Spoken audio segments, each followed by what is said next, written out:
आसिफ अली जरदारी से सरदार यार मोहम्मद रिंद की 2 रोज़ में ये दूसरी मुलाकात है, जिसके मनाजिर भी आप मुलाहिजा कर सकते हैं। मुलाकात में मुल्की सियासी सूरत हाल पर तफसीली तबादला ख्याल किया गया है और मुलाकात में chairman peoples party Bilawal Bhutto Zardari भी शरीक थे।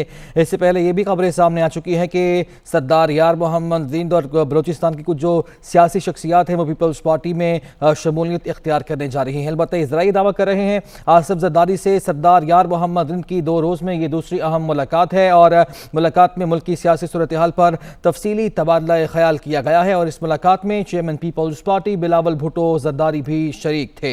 आसिफ अली जरदारी से सरदार यार मोहम्मद रिंद की 2 रोज़ में ये दूसरी मुलाकात की टाइमिंग बड़ी इंपॉर्टेंट है और मुलाकात में मुल्क की सियासी सूरत हाल पर तफसीली तबादला ख्याल हुआ है। इस मुलाकात में chairman peoples party Bilawal Bhutto Zardari भी शरीक थे। आसिफ अली जरदारी से सरदार यार मोहम्मद रिंद की 2 रोज़ में ये दूसरी मुलाकात है। तफसीलात जान लेते हैं, हमारे नुमाइंदे यासिर मलिक हमारे साथ मौजूद हैं। यासिर, क्या मालूमात है?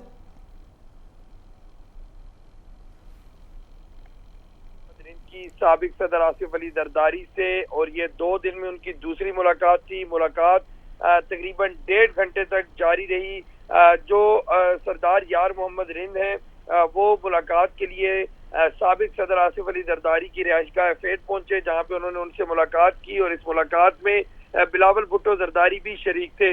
मुलाकात में मुल्की सियासी सूरत हाल के हवाले से तबादला ख्याल किया गया, इसके साथ अदम एतमाद के हवाले से भी तबादला ख्याल किया गया।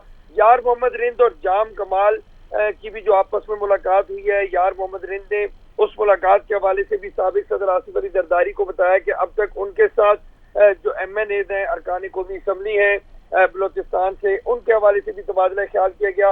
और जो साबिक सदर आसिफ अली जरदारी हैं उन्होंने यार मोहम्मद रिंद से भी तहरीक अदम एतमाद में तामुन जो है वो मांग लिया है और उन्होंने ये रिक्वेस्ट की है कि सरदार यार मोहम्मद रिंद अपने जो दीगर अरकान हैं, जो दीगर लोग हैं, उनके हमरा अपोजिशन का साथ देकर तहरीक अदम एतमाद को नाकाम बनाए। जी शुक्रिया आपका।